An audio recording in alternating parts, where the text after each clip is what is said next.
Hello welcome teachers club PSC എല്ലാവർക്കും ഒരിക്കൽ കൂടി സ്വാഗതം. ഓക്കെ, ഇന്നത്തെ വീഡിയോ നമ്മുടെ പല വീഡിയോസിലുള്ള കമൻസുകൾക്ക് എല്ലാം റിപ്ലൈ തന്നിട്ടുണ്ട്. എല്ലാ കമൻസിനും റിപ്ലൈ തരുന്നുണ്ട്.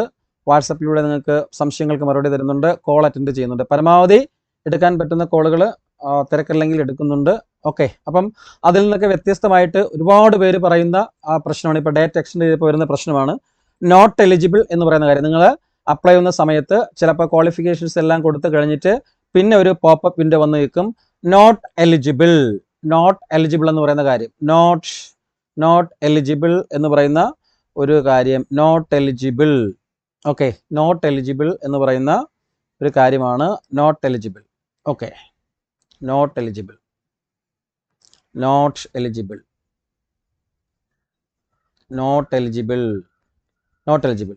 ഓക്കെ, അപ്പോൾ ആ നോട്ട് എലിജിബിൾ എന്തുകൊണ്ടാണ് ആ നോട്ട് എലിജിബിൾ കാണിക്കുന്നതിനെ പറ്റിയാണ്, അല്ലെങ്കിൽ അതെങ്ങനെ നിങ്ങൾക്ക് ക്ലിയർ ചെയ്യാം. നോട്ട് എലിജിബിൾ എന്ന് പറയുന്ന ഇഷ്യൂസ് അതങ്ങനെ വരാറില്ല. അത് വരുന്നെങ്കിൽ നിങ്ങളുടെ കയ്യിൽ മിസ്റ്റേക്ക് കൊണ്ട് തന്നെയാണ്. അതെങ്ങനെയൊക്കെ തിരുത്താം, ഏതെല്ലാം രീതിയിൽ അത് വരുന്നു എന്നുള്ളതിനെ കുറിച്ചാണ് ഇന്നത്തെ വീഡിയോ. അപ്പം ഇത് എപ്പോഴും നിങ്ങൾ കാണിക്കുന്നത് പോലെ അവിടെ ഇവിടെ മുക്കും മൂലയും കണ്ടിട്ട് മെസ്സേജ് അയക്കുക, വാട്സപ്പിൽ ചോദിക്കുക, കോൾ വിളിക്കുക, അങ്ങനെയല്ല. മുഴുവനും നിങ്ങൾ കണ്ടു കഴിഞ്ഞാൽ നിങ്ങൾക്ക് കൃത്യമായിട്ട് നിങ്ങൾക്കത് വളരെ വളരെ ഫ്ലുവൻ്റ് ആയിട്ട് നിങ്ങൾക്ക് ആപ്ലിക്കേഷൻ സെൻഡ് ചെയ്യാൻ പറ്റുന്നതിൽ യാതൊരു സംശയമില്ല കേട്ടോ. ഓക്കെ, മുഴുവനായിട്ട് കാണുക. സ്റ്റെപ്പ് ബൈ സ്റ്റെപ്പ് ആയിട്ടാണ് പറയുന്നത്. അത് മുഴുവനായിട്ട് നിങ്ങൾ കാണുക. കണ്ടു കഴിഞ്ഞാൽ മാത്രമേ നിങ്ങൾക്ക് എന്ത് ചെയ്യാൻ പറ്റുള്ളൂ, അതിന് ക്ലാരിറ്റി കിട്ടത്തുള്ളൂ. നിങ്ങൾ അറ്റവും മൂലയും കണ്ടിട്ട് മെസ്സേജ് ഇട്ട് കഴിഞ്ഞാൽ എന്താ പറയുക, കാരണം നമ്മൾ അത്രയും വളരെ കഷ്ടപ്പെട്ട ഓരോ കാര്യവും എന്ത് ചെയ്യുന്നുണ്ട്, നിങ്ങൾക്ക് അപ്ഡേറ്റ് ചെയ്യുന്നുണ്ട്. അപ്പം നിങ്ങളത് കാണാത്തത് കൊണ്ടാണ് ഈ പ്രശ്നം വരുന്നത്. പല കാര്യങ്ങളും സിമ്പിളായിട്ടുള്ള ചോദ്യങ്ങൾ വരെ ചോദിക്കുന്നുണ്ട്. വേക്കൻസി എത്ര, എവിടെ അപ്ലൈ ചെയ്യാം, അതിനെല്ലാം മറുപടി കറക്റ്റായിട്ട് എല്ലാ വീഡിയോയിലും പറയുന്നുണ്ട്. നോട്ടിഫിക്കേഷൻ ഡൗൺലോഡ് ചെയ്യുക, അതിൻ്റെ അവസാന ഭാഗത്തായിട്ട് നമ്മുടെ ക്വാളിഫിക്കേഷൻസ്, അതുപോലെ ഏതൊക്കെ പോസ്റ്റ് ഉണ്ട്, ഏതൊക്കെ പോസ്റ്റിന് എത്ര വേക്കൻസീസ് ഉണ്ട്, അതുപോലെ തന്നെ ഓരോ RRBയുടെയും വേക്കൻസികൾ എത്രയാണ്, അത് ഏതൊക്കെ പോസ്റ്റാണ് എന്നുള്ളതൊക്കെ വളരെ കൃത്യമായിട്ട് പറയുന്നുണ്ട്. അത് നോക്കി വളരെ സിമ്പിളായിട്ട് അപ്ലൈ ചെയ്യാൻ പറ്റും. പിന്നെ ഫോട്ടോയും സിഗ്നേച്ചറും വേണം, സർട്ടിഫിക്കറ്റ് വേണ്ട, സർട്ടിഫിക്കറ്റിന്റെ ഡേറ്റ മാത്രം എൻട്രി ചെയ്താൽ മതി. നോൺ ക്രിമിനൽ ജാതി സർട്ടിഫിക്കറ്റ് ഇതൊക്കെ OBCക്ക് NCL മാത്രം മതി. SC STക്ക് കാസ്റ്റ് സർട്ടിഫിക്കറ്റ് വേണം. ഇത് രണ്ടും സർട്ടിഫിക്കറ്റ് അപ്ലോഡ് ചെയ്യേണ്ട, സർട്ടിഫിക്കറ്റിന്റെ ഡേറ്റാസ് മാത്രം അവിടെ കൊടുത്താൽ മതി. അതുപോലെ തന്നെ എക്സ്പീരിയൻസ് സർട്ടിഫിക്കറ്റ് ആഡ് ചെയ്യേണ്ട, അതിന്റെ ഡേറ്റാസ് കൊടുത്താൽ മതി. ഇതെല്ലാ കാര്യങ്ങളും നമ്മൾ പറയുന്നതാണ്. വീണ്ടും അത് ചോദിക്കുകയാണ്. ഓക്കെ, ചോദിക്കുന്നതുകൊണ്ട് കുഴപ്പമില്ല. പക്ഷേ ഒരുപാട് പേര് ഇങ്ങനെ തിരക്ക് കൂട്ടുമ്പോഴത്തേക്ക് നിങ്ങളുടെ സംശയങ്ങൾ നിങ്ങൾക്ക് കോൾ എടുക്കാനോ മെസ്സേജ് തരാനോ പറ്റാതെ വരും. ഓക്കെ, അപ്പോൾ തീർച്ചയായിട്ടും വീഡിയോസ് മുഴുവനായിട്ട് കാണുക. അതിനു മുമ്പ് എപ്പോഴും പറയുന്നത് പോലെ തന്നെ ഞാനൊരു കാര്യം നിങ്ങളോട് സംസാരിക്കുകയാണ്. അപ്പം വളരെ നല്ലൊരു പോസ്റ്റാണ്. മാക്സിമം അപ്ലൈ ചെയ്യുക. മാക്സിമം അപ്ലൈ ചെയ്യാൻ പറ്റുന്ന ക്വാളിഫിക്കേഷൻ അനുസരിച്ച് എല്ലാവരും അപ്ലൈ ചെയ്യുക. ഇപ്പോഴും 1-2 വേക്കൻസി അല്ലെങ്കിൽ 10 വേക്കൻസി എന്ന് പറഞ്ഞ് കാണും. PSC പോലെ തന്നെയാണ്. ഇപ്പോഴും വിളിച്ചപ്പോൾ 2022 ഫിക്സേഷൻ വെച്ചാണ് പോസ്റ്റ് വിളിച്ചിരിക്കുന്നത്. നിങ്ങൾക്ക് 2022, 23, 24, 25, 26 അതായത് 3 വർഷത്തെ സാധ്യത ഉണ്ടാവും റാങ്ക് ലിസ്റ്റിന്. ആ സമയങ്ങളിൽ ഇതിന്റെ വേക്കൻസികൾ വരും.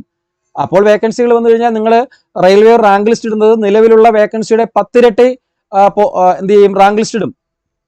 അപ്പോൾ ആ സമയത്ത് നിങ്ങൾ റാങ്ക് ലിസ്റ്റിൽ ഉൾപ്പെട്ടിട്ടുണ്ടെങ്കിൽ ആ സമയത്ത് വരുന്ന വേക്കൻസികൾ നിങ്ങൾക്ക് എന്ത് ചെയ്യാൻ പറ്റും, ജോലി കിട്ടും.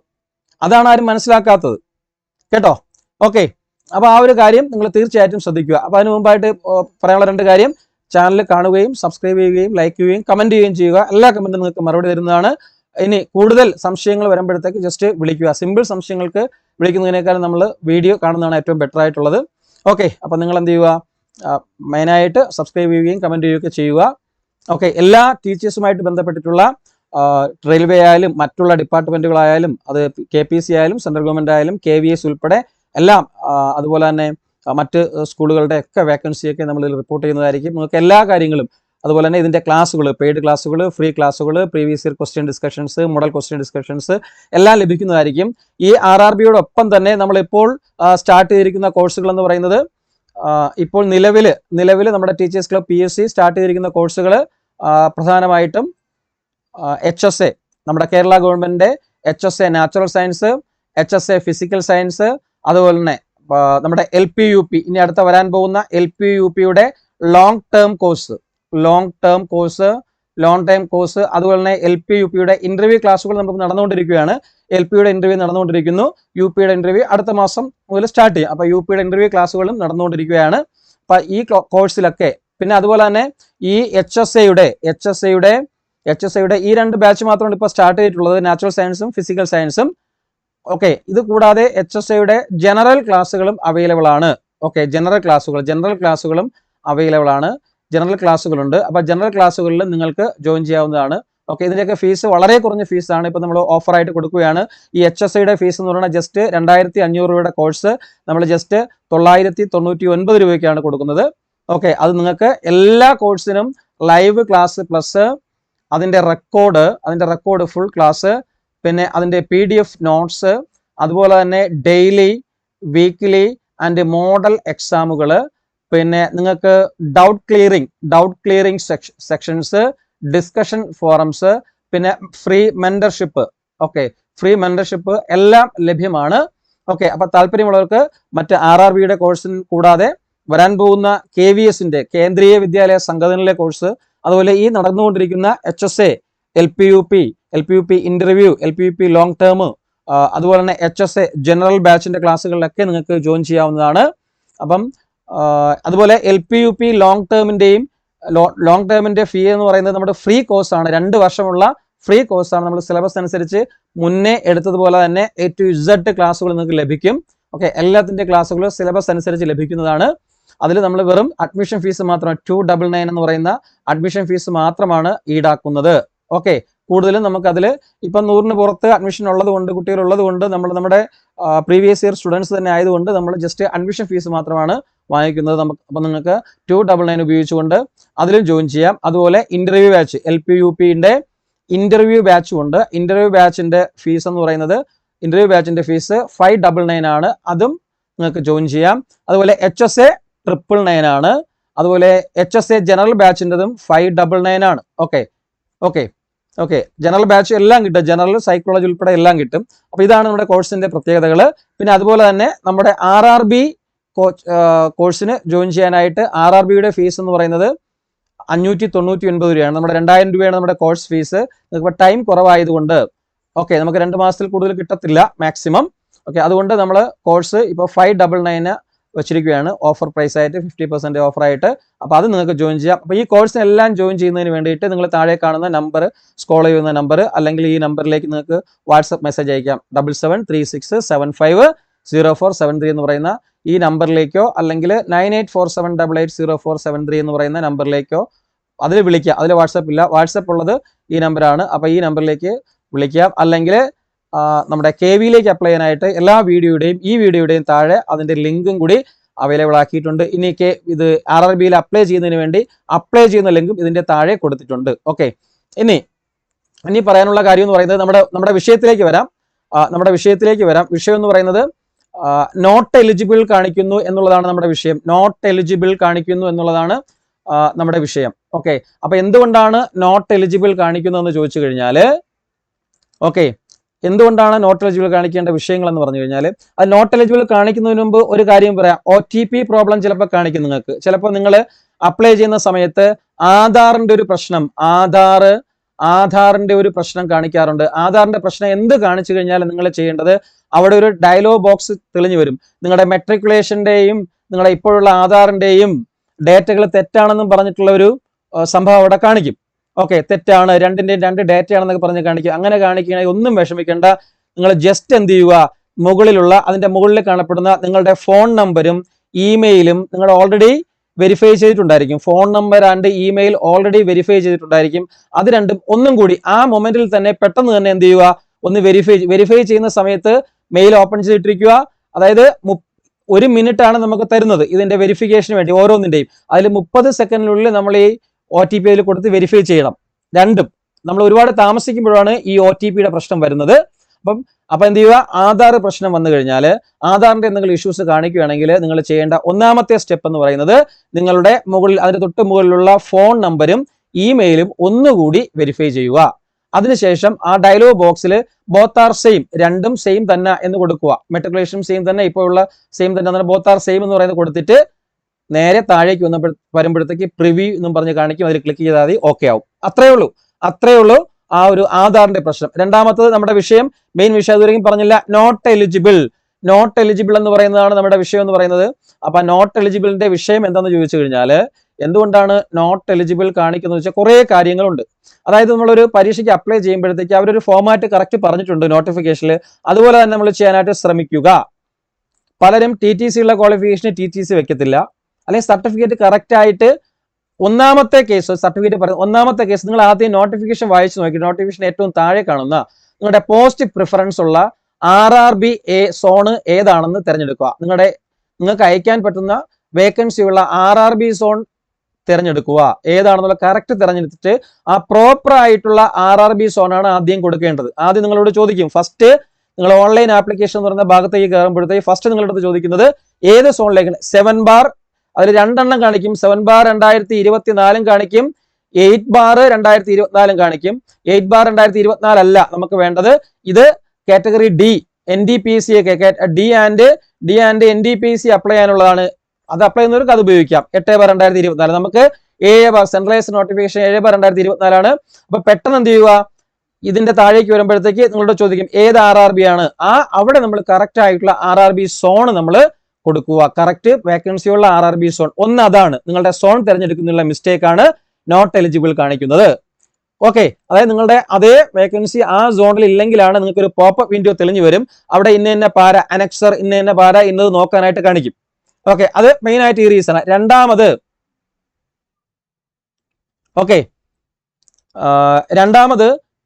നിങ്ങളുടെ ക്വാളിഫിക്കേഷൻ ആഡ് ചെയ്യുമ്പോഴത്തേക്ക് അപ്പൊ ഒന്നാമത് കറക്റ്റ് സോൺ, ഒന്നാമത് പ്രോപ്പർ സോൺ സെലക്ട് ചെയ്യുക. ഒന്നാമത് പ്രോപ്പർ റെയിൽവേ സോൺ സെലക്ട് ചെയ്യുക. രണ്ടാമത്തേതായിട്ടുള്ള കേസ് എന്ന് പറയുന്നത്, രണ്ടാമത്തെ കാര്യം എന്ന് പറയുന്നത് നിങ്ങൾ എന്ത് ചെയ്യുക, സർട്ടിഫിക്കറ്റ് കറക്റ്റ് ആയിട്ട് ആഡ് ചെയ്യുക. നിങ്ങളുടെ സർട്ടിഫിക്കറ്റുകൾ വളരെ കറക്റ്റ് ആഡ് ചെയ്യുക. എന്തെല്ലാം സർട്ടിഫിക്കറ്റുകളുണ്ടോ അതെല്ലാം ഓർഡർലി ആഡ് ചെയ്യണം. ഓർഡർലി ആഡ് ചെയ്യുമെന്ന് വെച്ചാൽ ഒന്നാമതായിട്ട് 10th കൊടുക്കുക, രണ്ടാമതായിട്ട് +2 കൊടുക്കുക, മൂന്നാമതായിട്ട് ഡിഗ്രി ഉണ്ടെങ്കിൽ ഡിഗ്രി DC കൊടുക്കുക, നാലാമതായിട്ട് B.Ed ഉണ്ടെങ്കിൽ B.Ed കൊടുക്കുക, അല്ലെങ്കിൽ TTC ആണെങ്കിൽ TTC കൊടുക്കുക. ഈ TTC കൊടുക്കുന്ന സമയത്ത് ഓപ്ഷനിൽ TTC ഉണ്ടാകത്തില്ല. ഓപ്ഷനിൽ കാണിച്ചിരിക്കുന്നത് അത് നോട്ടിഫിക്കേഷനിലും പറയുന്നുണ്ട്. വെദർ ഇറ്റ് ഈസ് നിങ്ങൾ അതാത് സംസ്ഥാനത്തിൽ TTC അല്ലെങ്കിൽ B.Ed എന്ന് പറയുന്നത് ഏത് പേരിലാണ് നിങ്ങൾ പാസ്സായിട്ടുള്ളത് ആ പേര് താഴെ കാണും. B.Ed ആണെങ്കിൽ 3 year or 4 year elementary education എന്ന് പറഞ്ഞ് കാണും. TTC ആണെങ്കിൽ 2 year elementary education. 2 year elementary education എന്നുള്ളതാണ് TTCക്ക് സെലക്ട് ചെയ്യേണ്ടത്. B.Ed ആണെങ്കിൽ 4 year or 3 year elementary education അതാണ് സെലക്ട് ചെയ്യേണ്ടത്.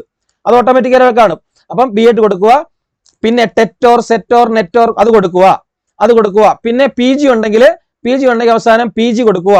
ഓക്കെ, PG കൊടുക്കുക. അപ്പൊ ഇങ്ങനെ ഓർഡറിൽ എല്ലാ സർട്ടിഫിക്കറ്റും ആഡ് ചെയ്യുക. അതോടൊപ്പം തന്നെ നിങ്ങളുടെ എക്സ്പീരിയൻസ് ഉണ്ടെങ്കിൽ മസ്റ്റ് ആയിട്ട് എക്സ്പീരിയൻസും അവിടെ കൊടുക്കുക. ഓക്കെ, എക്സ്പീരിയൻസ് ഏതുവരെയാണ് നിങ്ങൾ വർക്ക് ചെയ്തിരിക്കുന്ന ഡേറ്റും അവിടെ കൊടുക്കുക. എക്സ്പീരിയൻസ് സർട്ടിഫിക്കറ്റിൽ നോക്കിയിട്ട്. എക്സ്പീരിയൻസ് ഇല്ലെങ്കിൽ കുഴപ്പമില്ല, എക്സ്പീരിയൻസ് ഡിസൈറബിൾ ആണ്, ഓക്കെ, ഇമ്പോർട്ടന്റ് അല്ല എന്നുള്ള കാര്യമാണ്. അപ്പൊ ഇങ്ങനെ ഓർഡറിൽ സർട്ടിഫിക്കറ്റ് നിങ്ങൾ ആഡ് ചെയ്യുക.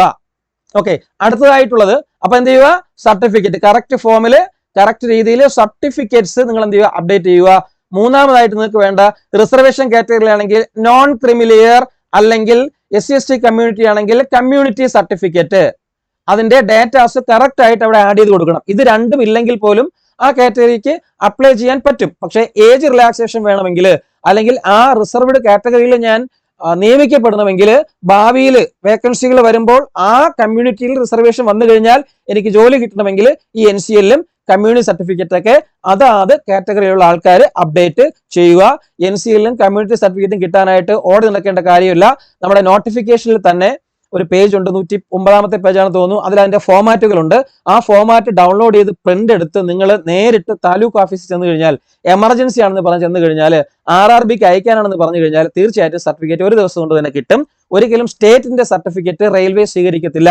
അതായത് വില്ലേജ് ഓഫീസുകളിൽ നിന്ന് വാങ്ങിക്കുന്ന സർട്ടിഫിക്കറ്റ് റെയിൽവേ സ്വീകരിക്കത്തില്ല. താലൂക്ക് ഓഫീസുകളിലെ സർട്ടിഫിക്കറ്റ് ആണ് റെയിൽവേ സ്വീകരിക്കുന്നത്. ഓക്കെ, അപ്പൊ ഇത്രയും കൊടുത്തു കഴിയുമ്പോഴത്തേക്ക് ഓട്ടോമാറ്റിക് ആയിട്ട് ലാസ്റ്റ് വിൻഡോയിൽ നിങ്ങൾക്ക് വേണ്ട പോസ്റ്റുകൾ നിങ്ങൾ അയച്ച കറക്റ്റ് RRB സോണിലുള്ള പോസ്റ്റുകൾ 1, 2, 3 എന്നും പറഞ്ഞ് ഇങ്ങനെ വരും. അതിൽ നിങ്ങൾക്ക് വേണ്ടത് ഏതാണ്? ഇപ്പൊ മൂന്നാമത് കിടക്കുന്ന പോസ്റ്റ് ആയിരിക്കും, മൂന്നാമത് കിടക്കുന്ന A എന്ന് പറയുന്ന പോസ്റ്റ് ആയിരിക്കും എനിക്കിവിടെ ഒന്നാമതായിട്ട് വേണ്ടത്. അപ്പൊ ഞാൻ അവിടെ Aയിൽ ക്ലിക്ക് ചെയ്യുക. അപ്പൊ ഇവിടെ ഒന്നാമതായിട്ട് ആ A വന്ന് നിൽക്കും. അപ്പൊ ഓക്കെ, ഇവിടെ വരുന്നത് പോസ്റ്റ് ആണ്, ഇവിടെ വരുന്നത് പ്രിഫറൻസ് ആയിരിക്കും. നിങ്ങൾ നോക്കുമ്പോൾ അറിയാൻ പറ്റും. അപ്പം നമ്മൾ 3ൽ ക്ലിക്ക് ചെയ്യണമെങ്കിൽ ആദ്യം 3 വന്ന് നിൽക്കും, 2ലാണെങ്കിൽ ആദ്യം 2 വന്ന് നിൽക്കും. അപ്പൊ നമുക്ക് പോസ്റ്റ് ഓട്ടോമാറ്റിക് ആയിട്ട് വരും. അതിനനുസരിച്ച് എന്ത് ചെയ്യുക, ക്ലിക്ക് ചെയ്ത് കൊടുത്തു കഴിഞ്ഞാൽ പോസ്റ്റ് ഇവിടെ വന്ന് നിൽക്കും. അപ്പോൾ അങ്ങനെ വളരെ സിമ്പിൾ ആയിട്ട് അത് ആഡ് ചെയ്യാൻ പറ്റും. അത് ആഡ് ചെയ്ത് കഴിഞ്ഞ് ഓക്കെ എടുത്ത് സേവ് കൊടുക്കുമ്പോഴത്തേക്ക് എന്ത് അടുത്ത പേജിലേക്ക് പോകും. അടുത്ത പേജ് എന്ന് വെച്ചാൽ ഡിക്ലറേഷൻ കൊടുക്കുമ്പോഴും പലർക്കും ഡിക്ലറേഷൻ കിട്ടുന്നില്ല, വരുന്നില്ല എന്ന് പറയുന്നുണ്ട്. അതിന്റെ കാരണം അതിന്റെ ലാസ്റ്റ് താഴെ ഒരു ഡയലോഗ് ബോക്സ് ഉണ്ട്. നിങ്ങളുടെ ഡിക്ലറേഷൻ അതിന്റെ തൊട്ട് ലെഫ്റ്റ് സൈഡിലായിട്ട് ഒരു കുഞ്ഞു കോളം, കാണാൻ പറ്റാത്ത കോളത്തിൽ ഒരു ടിക്ക് മാർക്ക് ഉണ്ട്, അതും കൂടെ ക്ലിക്ക് ചെയ്യണം. ആ ടിക്ക് മാർക്ക് ക്ലിക്ക് ചെയ്യുമ്പോഴത്തേക്ക് ഇവിടെ സേവ് കൊടുക്കുമ്പോഴത്തേക്ക് സേവ് ആയിക്കോളും. നിങ്ങളുടെ ഫോം എന്ത് ചെയ്യും, സേവ് ആവും, അക്സെപ്റ്റ് ചെയ്യും. അത് കഴിഞ്ഞിട്ട് നേരെ നിങ്ങളുടെ ഫീസ് അടയ്ക്കുന്ന ലെവലിലേക്കാണ് പോകുന്നത്. നിങ്ങൾക്ക് ഇഷ്ടമുള്ള രീതിയിൽ കാർഡ് ഉപയോഗിച്ചോ ക്രെഡിറ്റ് കാർഡ് ഉപയോഗിച്ചോ എങ്ങനെ വേണോ നിങ്ങൾക്ക് എന്ത് ചെയ്യാം, ഫീസ് പേയ്മെന്റ് ചെയ്യാവുന്നതാണ്. അപ്പൊ ഇതാണ് ഈ നോട്ട് എലിജിബിൾ കാണിക്കുന്നതിന്റെ മെയിൻ പ്രശ്നങ്ങൾ. അപ്പൊ നിങ്ങൾ ഒന്നും കൂടി ഞാൻ പറയുന്നു, കറക്റ്റ് സോൺ ആദ്യമായിട്ട്, പ്രോപ്പർ സോൺ, നിങ്ങൾക്ക് ഏത് സോണിലാണ് വേക്കൻസി ഉള്ളത് ആ സോൺ കറക്റ്റ് ആയിട്ട് നിങ്ങൾ തിരഞ്ഞെടുക്കുക. പിന്നെ നിങ്ങളുടെ കറക്റ്റ് സർട്ടിഫിക്കറ്റുകൾ കറക്റ്റ് ഫോമാറ്റിൽ കറക്റ്റ് രീതിയിൽ തെറ്റാതെ പെർസെന്റേജ് ഉൾപ്പെടെ ആഡ് ചെയ്യുക. അതൊന്നും തെറ്റിപ്പോകരുത്. പിന്നെ കമ്മ്യൂണിറ്റി സർട്ടിഫിക്കറ്റ് ആൻഡ് NCL ഒക്കെ കറക്റ്റ് ആഡ് ചെയ്യുക. അപ്പൊ ഇത്രയാണ് അതിന്റെ പ്രധാനപ്പെട്ട ഒരു കാരണം. അപ്പൊ എത്രയും പെട്ടെന്ന് എന്ത് ചെയ്യുക, നിങ്ങൾ ഇത് കാര്യങ്ങൾ ചെയ്യുക. അപ്പൊ വേക്കൻസി കുറഞ്ഞാലും നിങ്ങൾ വിഷമിക്കേണ്ട കാര്യമില്ല, വേക്കൻസി വന്നോളും. അപ്പൊ ലാസ്റ്റ് ഡേറ്റ് എന്ന് പറയുന്നത് 21/2/2025 ആപ്ലിക്കേഷൻ അയക്കാനുള്ള ലാസ്റ്റ് ഡേറ്റ് എന്ന് പറയുന്നത്. അതിനുശേഷം അയച്ചവര് വെയിറ്റ് ചെയ്യുക. നിങ്ങൾക്ക് എഡിറ്റ് ചെയ്യണമെങ്കിൽ 24 മുതൽ 5/3 മാർച്ച് വരെ, 5/3/2025 മാർച്ച് 5 വരെ ഉണ്ട്. മുമ്പ് ഫീ വേണമായിരുന്നു, ഇപ്പോൾ എഡിറ്റ് ചെയ്യുന്നതിന് ഫീ വേണ്ട. അപ്പൊ അപ്ലിക്കേഷൻ അയച്ചവര് സോൺ ചേഞ്ച് ചെയ്യുന്നതിനോ മറ്റുള്ള കാര്യത്തിനോ എന്ത് ചെയ്യുക, നിങ്ങൾ 24 വരെ എന്ത് ചെയ്യുക, വെയിറ്റ് ചെയ്യുക. ബാക്കിയുള്ള കുറച്ച് അപ്ഡേഷൻസ് അടുത്തൊരു വീഡിയോയിൽ വരുന്നതായിരിക്കും. അതുപോലെ തന്നെ KVS നോട്ടിഫിക്കേഷൻ ഉടനെ വരുന്നതാണ്. അതുമായിട്ട് ബന്ധപ്പെട്ടുള്ള കാര്യങ്ങൾ തീർച്ചയായിട്ടും ഉടൻ തന്നെ അപ്ഡേറ്റ് ചെയ്യുന്നതായിരിക്കും. പെട്ടെന്ന് ഈ റെയിൽവേക്ക് പഠിക്കുമ്പോൾ അതിനും കൂടി ചേർത്ത് നിങ്ങൾ പഠിച്ചു തുടങ്ങുക. സിലബസ് ചെറിയൊരു വ്യത്യാസമുണ്ട്. അതിൽ നമ്മുടെ സബ്ജക്ട്, നമ്മൾ അപേക്ഷിക്കുന്ന സബ്ജക്ട് നമ്മൾ 100 മാർക്കിന് വേണ്ടി പഠിക്കണം എന്നുള്ളൊരു പ്രത്യേകത കൂടെ ഉണ്ട്. അപ്പൊ അത് വെയിറ്റ് ചെയ്യുക. ഇതിന്റെ കൂട്ടത്തിൽ അതും കൂടി നിങ്ങൾ പഠിക്കാനായിട്ട് സ്റ്റാർട്ട് ചെയ്യുക. ചാകരയാണ്, അവസരങ്ങളുടെ ചാകരയാണ്. ഓക്കെ, അപ്പൊ നിങ്ങൾ എത്രയും പെട്ടെന്ന് തന്നെ 21 തീയതിക്ക് മുമ്പ് ഈ ആപ്ലിക്കേഷൻസ് സബ്മിറ്റ് ചെയ്യുക. ഓക്കെ, അപ്പൊ എല്ലാവർക്കും അപ്പം ലാസ്റ്റ് ഒന്നുകൂടി പറയുന്നു, ഞാൻ നമ്മുടെ ഈ വീഡിയോസ് നിങ്ങളുടെ കൂട്ടുകാരിൽ ദയവായിട്ട് എത്തിക്കുക, ഷെയർ ചെയ്ത് കൊടുക്കുക, ലൈക്ക് കമന്റ് ഒക്കെ കൊടുക്കുക. എല്ലാ സംശയങ്ങൾക്കും മറുപടി നൽകുന്നതായിരിക്കും. പരമാവധി നിങ്ങളുടെ കോളുകളും വാട്സപ്പ് മെസ്സേജുകളും നമ്മൾ അറ്റൻഡ് ചെയ്യുന്നതായിരിക്കും. പരമാവധി എല്ലാവർക്കും അത് ചെയ്ത് കൊടുക്കുന്നുണ്ട്. പരമാവധി കോളുകൾ അറ്റൻഡ് ചെയ്യുന്നുണ്ട്. അപ്പൊ എല്ലാം ചെയ്യണമെങ്കിൽ നിങ്ങൾ വീഡിയോസ് കാണുക, പ്രോത്സാഹിപ്പിക്കുക, സബ്സ്ക്രൈബ് ചെയ്യുക. അതുപോലെ നമ്മുടെ പെയ്ഡ് ആൻഡ് ഫ്രീ ക്ലാസ്സുകളിലേക്ക് നിങ്ങൾക്ക് വളരെ കുറഞ്ഞ ഫീസിൽ എല്ലാവർക്കും പഠിക്കണം എന്നുള്ളതാണ് നമ്മുടെ മോട്ടോ. എല്ലാവർക്കും, കാശുള്ളവനും കാശില്ലാത്തവനും ഒക്കെ പഠിക്കണം എന്നുള്ള ഒരു മോട്ടോയാണ് നമ്മൾ പ്രൊവൈഡ് ചെയ്യുന്നത്. അതുകൊണ്ടാണ് നമ്മൾ ഈ ഫീസ് സ്ട്രക്ചർ വളരെ റെഡ്യൂസ് ചെയ്ത് കൊടുക്കുന്നത് പലപ്പോഴും. ഓക്കെ, അപ്പൊ അതുകൊണ്ട് ഫീസ് കുറവാണെന്ന് വിചാരിച്ചിട്ട് കണ്ടന്റ് കുറവോ ക്ലാസ് കുറവോ ഒന്നും ഉണ്ടായിരിക്കത്തില്ല. പ്രീവിയസ് ഇയർ സ്റ്റുഡൻസിനോട് നിങ്ങൾക്ക് ആരായാം അതിനെപ്പറ്റി. ഓക്കെ, അപ്പം ഒന്നും കൂടി പറയുന്നു, എല്ലാവരും പറഞ്ഞ കാര്യങ്ങളൊക്കെ ചെയ്യുക. എല്ലാവർക്കും ഒരു നല്ല ദിവസം ആശംസിക്കുന്നു. നിങ്ങൾക്ക് ഇത് അപ്ലൈ ചെയ്യാൻ കഴിയട്ടെ, പഠിക്കാൻ കഴിയട്ടെ, എത്രയും പെട്ടെന്ന് ഒരു ജോലിയിലേക്ക് നിങ്ങൾക്ക് കയറാൻ കഴിയട്ടെ. Thank you very much. Jai Hind.